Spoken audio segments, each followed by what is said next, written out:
What is your salary expectation? My salary expectation is 40 lakhs, which is 20 lakhs higher than my previous job. This is because I am buying a house and I am getting married and I want a car. That's why you have to pay me this much. दोस्तों, अगर ऐसे दुनिया चलती, अगर ऐसे HR आपको salary बढ़ा के दे देते, तो फिर इस वीडियो की ज़रूरत नहीं होती, कंपनीज नहीं होते और HR भी नहीं होते। HR का काम सैलरी नेगोशिएशन होता है, उसे इस काम के लिए पैसे मिलते हैं, सैलरी नेगोशिएशन के लिए। उनका काम है कि आपको एक पर्टिकुलर सैलरी दे, इसी के लिए उन्हें 15-20 लाख रुपए मिल रहा है, 40 लाख मिल रहा है या 10 लाख मिल रहा है, डिपेंडिंग ऑन द एक्सपीरियंस, और वो बैठे हैं। तो इसमें इमोशंस का ज़्यादा ज़रूरत नहीं है। कहते हैं ना, बी प्रोफेशनल, कॉर्पोरेट में प्रोफेशनल होना होता है, इसलिए इमोशंस बता के सैलरी नेगोशिएट नहीं होता। दोस्तों, इस वीडियो में हम बात करेंगे कि what the HR wants to know when वो आपसे पूछे कि कितनी सैलरी आपको चाहिए। ये वीडियो का एजेंडा है 3 phase agenda. Number 1, what does the HR want to know. Number 2, 3 step answer. Salary negotiation के लिए 3 स्टेप का आंसर, 3 चीजें जो आपको ध्यान रखनी चाहिए। एंड लास्ट में हम वीडियो के एंड में ये देखेंगे कि कोई बोनस टिप, एक ऐसा bonus tip, most important tip, जिससे आपकी सैलरी बहुत बढ़ सकती है, जिसी से आपकी सैलरी बढ़ेगी। This is the most important thing जो मैं वीडियो के एंड आपको बताऊंगा। इसी के वजह से सैलरी बढ़ती है। इन दो के कारण तो आप 1 इंटरव्यू में 2 इंटरव्यू में सैलरी बढ़ा लोगे, पर इसके कारण आप अपनी सैलरी 1 करोड़ कर पाओगे या 80 लाख कर पाओगे कुछ सालों बाद, बस इस चीज के कारण। तो दोस्तों, number 1, what does the HR want to know when he और शी आस्क्स यू कि भैया सैलरी कितनी चाहिए। दोस्तों, कभी भी ना आपसे पूछिए सैलरी कितनी चाहिए, खुद से नंबर मत दे दो कि भैया मुझे 25 लाख चाहिए। इवन दो वो नंबर बहुत अप्रोप्रिएट हो, वो नंबर खुद से मत दे दो। पहले HR को बोलने दो कि वो क्या दे रहा है। पहले HR एक नंबर देगा तो आपको पता पड़ जाएगा, क्योंकि ना HR लोगों का सैलरी का एक बैंड होता है।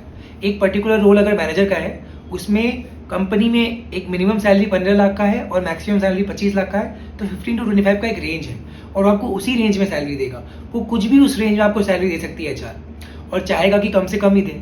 इतने अच्छे HR नहीं होते जो आपको लिंक्डइन में पोस्ट दिखते होंगे कि आपने 12 लाख मांगा, HR ने आपको 20 लाख दे दिया।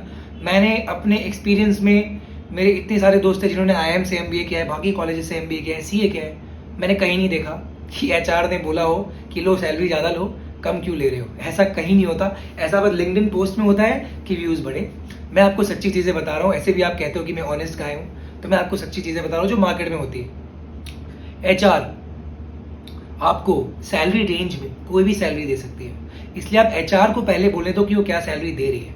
अब आपका क्या काम है, आपको उस रेंज का मैक्सिमम सैलरी पाना है। तो आपको once the HR tells you क्या सैलरी है, आपको तुरंत नो नहीं बोलना है। अगर वो आपको कम सैलरी दे रही है, आपको ये नहीं बोलना है कि no no I don't want this salary. नहीं, आपको लॉजिकली, स्ट्रक्चर्ड वे में, प्रोफेशनल वे में ये बताना है कि आप कंपनी को क्या एक्स्ट्रा दोगे। आपको अपने स्किल सेट बताने, आपको बोलना है मैं इस कॉलेज से आता हूँ, मैंने ये काम एग्जैक्टली इस कंपनी में किया है, मुझे इसलिए हायर किया जा रहा है और मैं ये काम जल्दी जल्दी इस कंपनी में करूंगा और मैं इतना प्रोडक्टिविटी दूंगा कंपनी को, इसलिए मैं ये सैलरी चाहता हूँ। तो आपको EMI आपका है ये नहीं बताना है, कार आपका है ये नहीं बताना है, लोन आपका है ये नहीं बताना है, प्रीवियस सैलरी भी आपको ज़्यादा नहीं बतानी है। प्रीवियस सैलरी बताओगे ना तो 30-40% हाइक में ही आप रह जाओगे। आपको बताना है कि आप कंपनी को क्या दे रहे हो। It's a very business game. आपको बताना है मैं कंपनी को ये दूंगा। आप मेल में HR को लिखो या फोन में बोलो, 3 पॉइंट्स 4 पॉइंट्स आप सीधा लिखो HR को। जैसे मैं लिखता था कि मैं IIM से आता हूँ, मेरा बहुत ही रेलेवेंट एक्सपीरियंस रहा है क्योंकि मैं इंजीनियर वगैरह नहीं रहा हूँ, तो मैं बिजनेस में एक्सपीरियंस रहा है और इसलिए मुझे ये पर्टिकुलर सैलरी चाहिए और मुझे मिल जाता था सैलरी, जो कि बहुत बार हाई एंड में भी होता था। एक बार हुआ है कि मैं नेगोशिएट करा था, हाई एंड सैलरी मिली थी, बट मैंने एकदम ही स्लोली स्ट्रक्चर्ड पॉइंट्स लिखा। और ये एक वेटिंग गेम है दोस्तों, salary is a waiting game. Dhoni जैसे क्रिकेट खेलता है ना, वैसे सैलरी का नेगोशिएशन चलता है।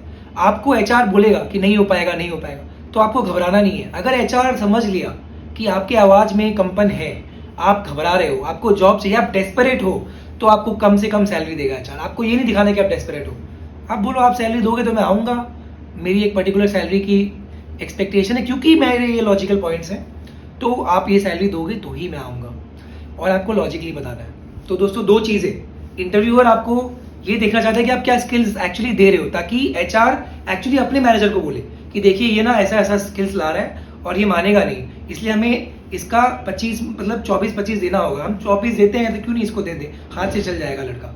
तो ये आपको बताना होगा। इंटरव्यूअर भी यही चाहता है। अगर आप डेस्परेशन दिखा दोगे, एचआर कम सैलरी में आपको काम कर देगा, क्योंकि उसको उसका मैनेजर बोलेगा वेल डन, वेल डन, तुमने इतना रुपया बचा लिया, तुझे मैं 2 लाख का हाइक देता हूँ। तूने कंपनी का 10 लाख बचाया, अगले अप्रेजल में 1 लाख तेरा ज़्यादा।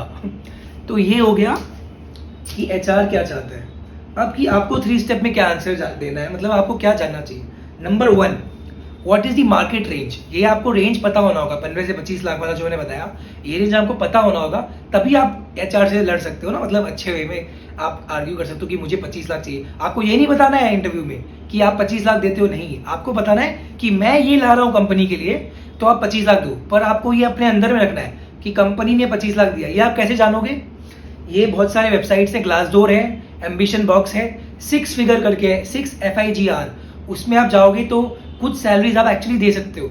एजुकेशन लेवल लिखा रहेगा, पेड स्पॉन्सर्ड नहीं है, ये पेड स्पॉन्सर्ड नहीं, मैं खुद से आपको बता रहा हूँ। ये एजुकेशन लेवल लिखा होगा, एक्सपीरियंस लिखा रहेगा और सैलरी लिखी रहेगी। ग्लासडोर, एम्बिशन बॉक्स, इनसे भी अच्छा मेरा रामबान है, 6 फिगर, 6FIGR, ये वेबसाइट है। इसमें आप जाओगे तो आपको सैलरी पता पड़ जाएगी। आपको एग्जैक्ट डेजिग्नेशन डालना होगा, एजुकेशन, क्वालिफिकेशन, एक्सपीरियंस के साथ सैलरी रहेगी।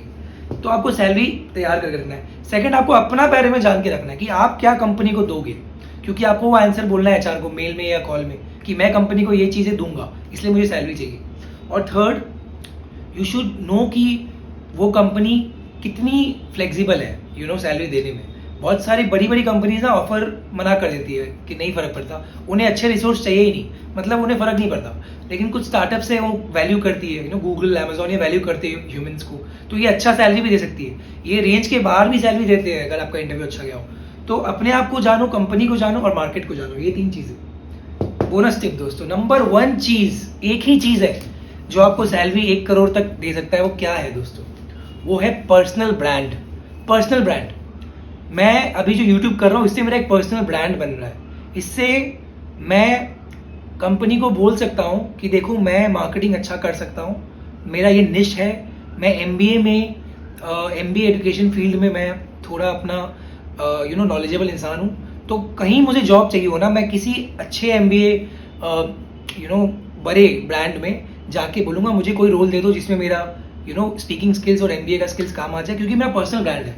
मुझे मांगना नहीं है जॉब, ये दिख रहा है, ये मार्केट में है। आपको जब भी जॉब नहीं चाहिए, आपको हर इंटरेक्शन कंपनी वालों से और अपने क्लाइंट से भी ऐसा दिखाना है कि आपका एक पर्सनल ब्रांड है। ये आप कैसे दिखाओगे, आपको एक निश चुन लेना है और उसमें आपको दिखाना है कि आप नॉलेजेबल हो। कुछ भी निश हो सकता है। अगर आप इंजीनियर हो तो 1-2 टेक्नोलॉजी में वो निश हो, अगर आप MBA हो तो मार्केटिंग में वो निश हो, फाइनेंस में वो निश हो, HR में वो निश हो। आपको बस ये जताना है, ये इंप्रेशन देना है, ये ब्रांडिंग करना है कि ये फील्ड ना, इसका मैं उस्ताद हूँ। तो आप लिंक्डइन में पोस्ट करते रहो उसके बारे में। आप कंपनी में जब भी उस चीज़ का डिस्कशन हो, आप अपना हाथ खड़ा करो और बोलो कि मेरा ये इनपुट है, बाकी चीज़ों में नहीं बोलो, ताकि हर किसी को पता हो कि ये बंदा मार्केटिंग में, ब्रांडिंग में अच्छा है, ये बंदा इस चीज़ में अच्छा है, बाकी ये में अच्छा ना हो, इस चीज़ में अच्छा है, ताकि उस चीज़ का जॉब आए, उस चीज़ का आप जॉब मांगो तो आपको कंपनी दे, और फिर आप जितनी भी सैलरी मांगोगे ना, कंपनी आपको देगा। नेटवर्क से जॉब मिलता है दोस्तों। तो आपको नेटवर्क तो बनाना है, पर नेटवर्क में पर्सनल ब्रांड बनाना है। पर्सनल ब्रांड का मतलब किसी एक निश में पकड़ के आपको बताना है कि इस चीज़ में मैं उस्ताद हूँ, मैं कवर ड्राइव अच्छा मारता हूँ और बाकी चीज़ें नहीं मारूंगा। तो कवर ड्राइव का जॉब होगा तो आपको मिलेगा। मैं रिस्क पिन अच्छा करता हूँ, बाकी चीज़ें मुझे नहीं आता, तो वैसा जॉब होगा तो आपको मिलेगा। एग्जाम्पल दे रहा हूँ मैं। दोस्तों, all the best, stay safe, take care. I hope आप 1 करोड़ रुपए कमाओ।